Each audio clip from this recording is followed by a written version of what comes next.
Senator Susan Collins of Maine has become the first Republican to say that she would likely support a call for witnesses in the impeachment trial of President Trump. That news came late today as the trial officially got underway in solemn opening ceremonies.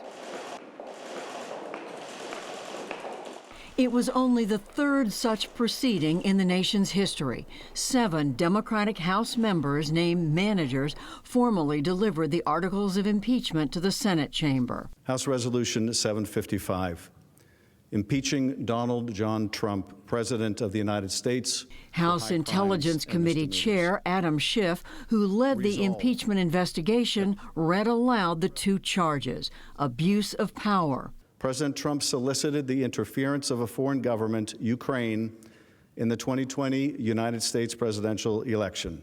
And obstruction of Congress. Donald J. Trump has directed the unprecedented, categorical, and indiscriminate defiance of subpoenas issued by the House of Representatives pursuant to its sole power of impeachment. 2 hours later, John Roberts, the Chief Justice of the United States, arrived at the Capitol. Senators, I attend the Senate in conformity with your notice for the purpose of joining with you for the trial of the President of the United States. I am now prepared to take the oath. Will you place your left hand? And was sworn in to oversee the trial by Republican Chuck Grassley of Iowa, the President pro tem of the Senate. Do you solemnly swear? Roberts, in turn, swore in 99 senators who said, "I do," in unison, agreeing to deliver impartial justice in their service as jurors in the trial. At the other end of Pennsylvania Avenue, President Trump offered his own view of the day's events. I think it should go very quickly. It's a hoax. It's a hoax. Everybody knows that. It's a complete hoax. The whole thing with Ukraine. Meanwhile, the Government Accountability Office concluded today that the Trump White House decision to withhold congressionally approved military aid from Ukraine for a time was illegal. It said, quote, "Faithful execution of the law does not permit the president to substitute his own policy priorities for those that Congress has enacted into law." The White House Budget Office fired back, saying the decision to withhold the funds was, quote, "consistent with the president's priorities and with the law." Back at the Capitol, House Speaker Nancy Pelosi said the finding fits a broader pattern of abuse by the Trump administration. The OMB, the White House, the administration broke the law. Republicans like Senator Lindsey Graham downplayed the GAO opinion.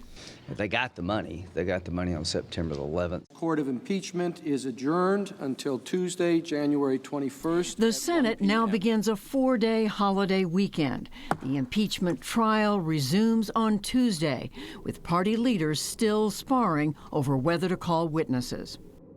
Here with me now with more of what is going on behind the scenes, our Capitol Hill correspondent Lisa Desjardins and our White House correspondent Yamiche Alcindor. Hello to both of you on this Thursday. So Lisa, let me start with you. Give us a sense of what the senators were saying as they began this solemn procedure. And then we have the news just literally a few minutes ago that Senator Susan Collins is calling for witnesses. It is significant. I also talked to another Republican, Senator Ted Cruz, who's trying to sort of broker a deal over witnesses.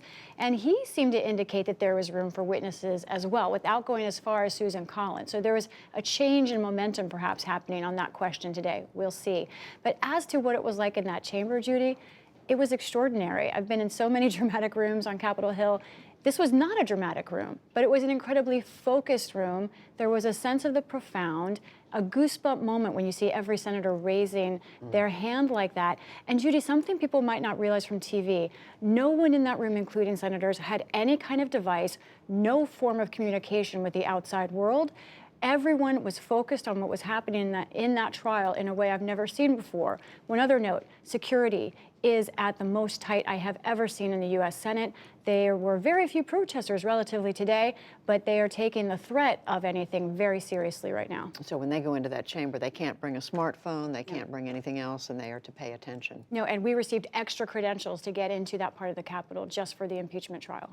So, Yamiche, you've been talking to your sources at the White House all day long. How are they processing all this?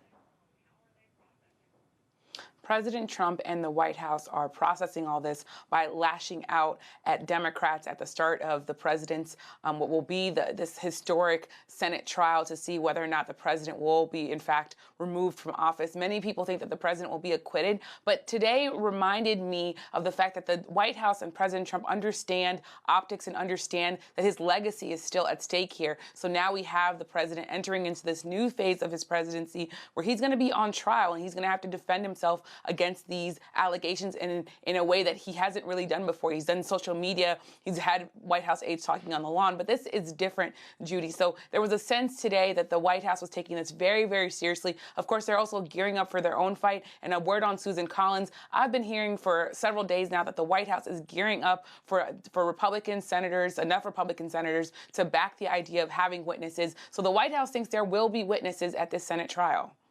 Interesting. Separately, Yamiche, today, and right on the eve of this trial, you have the Government Accounting Office coming out with this detailed statement saying that what the president did in withholding aid to Ukraine was illegal. What is the White House saying about that?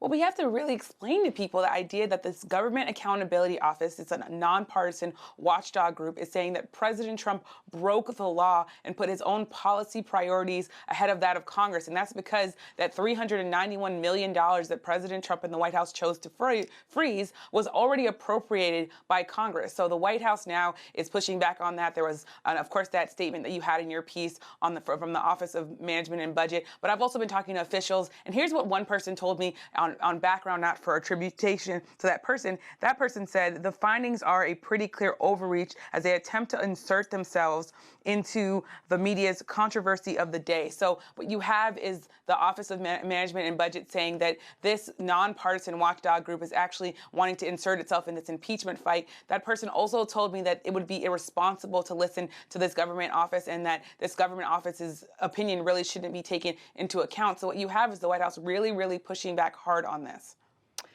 We hear you on that. But meanwhile, separately from all this, there's been another development in the impeachment investigation over questions about how much President Trump knew about efforts to pressure Ukraine's president to open an investigation into former Vice President Joe Biden. Lisa looked at those claims today.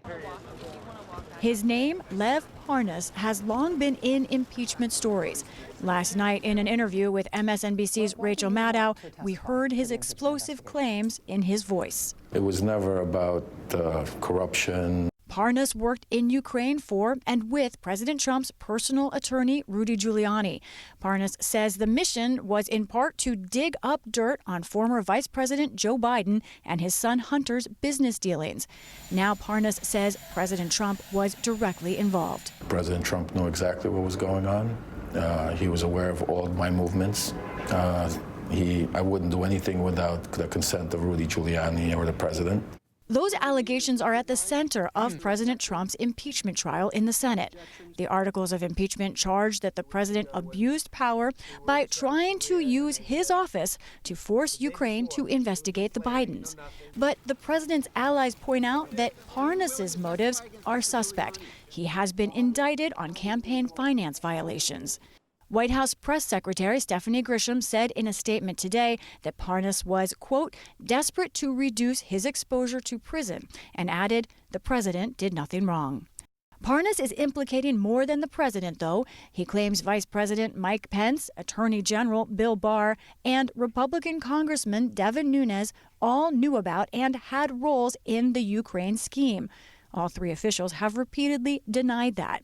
House Speaker Nancy Pelosi said Parnas's claims should be investigated, but the Trump Justice Department is biased, she charges, and won't act. Under other circumstances, if somebody like Parnas came forward and there was evidence, there was reason to believe that there was some of that was factual, there would be a special prosecutor appointed. Parnas handed over hundreds of pages of text messages, notes, and letters to House officials in recent days, something senators sitting in the impeachment trial are just seeing themselves as well.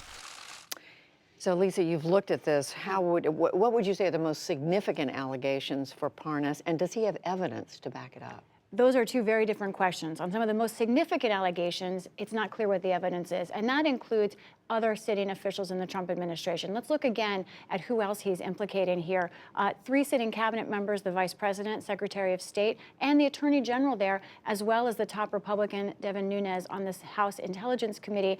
Parnas says all of them were involved in this scheme, but honestly, Judy, when you look at the evidence, he hasn't presented much evidence about that yet, just his word. However, there is evidence he's saying, and some notes that he has, that, for example, a trip that Vice President Pence was to take to visit President Zelensky was canceled specifically to pressure Ukraine to get these investigations. That is new information, and there's some notes he wrote to himself that might back that up. That is incredibly serious. One other thing that I don't want overlooked in this, though, we have a text message from Rudy Giuliani that has bearing perhaps on the philosophy of impeachment. Giuliani wrote to Parnas, bribery is universally defined as offering something of value to affect official action. I want to hold that up for a second.